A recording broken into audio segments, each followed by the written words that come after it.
YouTube channel अमर पंछी food world को तर्फबाट आजदेखि म बेसिक कुकिङ सिजन 1 सुरु गर्दैछु। यस बेसिक कुकिङ को मार्फतबाट चाहिँ म हजुरहरूलाई हामीले हाम्रो दैनिक जीवनमा खाने मीठा मीठा परिकारहरू छिटो समयमा नै घरमै पाइने सामग्रीहरूबाट चाहिँ कसरी तयार गर्न सकिन्छ भनेर देखाउँदैछु। यसै सिलसिलामा आज चाहिँ म हजुरहरूलाई पर्फेक्टली खाना कसरी बनाउने प्रेसर कुकरमा भन्ने तरिका सिकाउन जाँदैछु। यो पर्फेक्टली खाना बनाउनुको लागि चाहिँ मैले चाहिँ यसरी 1 कप चामललाई लिएँ। हजुरहरूले जुनै चामल लिनु भए पनि हुन्छ। हामीले 1 कप चामल लियौँ भने चाहिँ पानी चाहिँ 1 कप र आधा कप लिनुपर्ने हुन्छ। यदि पुलाउ र बिरयानी बनाउँदै हुनुहुन्छ भने चामल जति राख्नुहुन्छ पानी पनि त्यति नै राख्ने हो। यो चाहिँ हामीले दैनिक जीवनमा उपभोग गर्ने खाना भएको हुनाले चाहिँ मैले 1 कप र आधा कप पानीलाई लिएँ। त्यसपछि एउटा बाउलमा मैले चामललाई राखेँ। यसलाई हामीले राम्रोसँगले एकचोटि पखाल्नु पर्छ।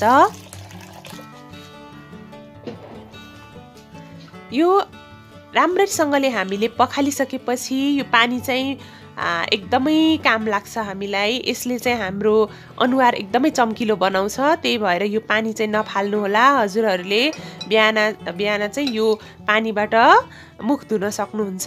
एकदमै गोरो पनि बनाउँछ।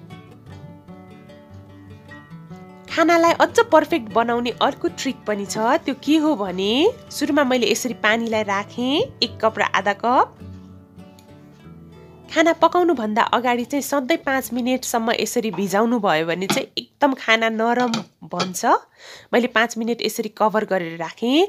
5 मिनेट पछि चाहिँ यो पानी र चामल म एउटा प्रेसर कुकरमा ट्रान्सफर गर्दैछु।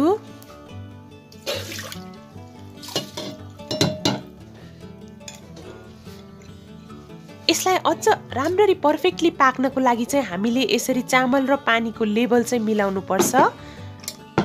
यसरी लेभल मिलायौँ भने चाहिँ एकदम पर्फेक्ट हुन्छ हाम्रो खाना चाहिँ।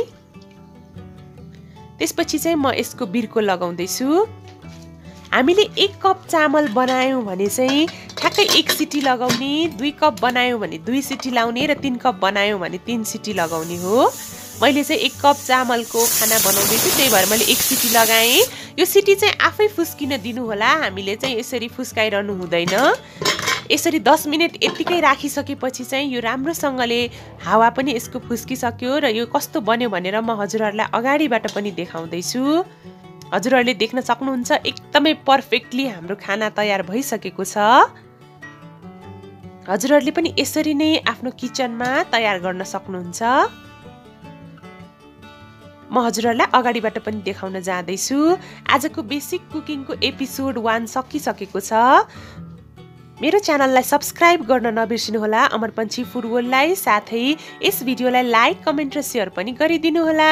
Thank you so much for watching. Happy cooking to all of you. Good by.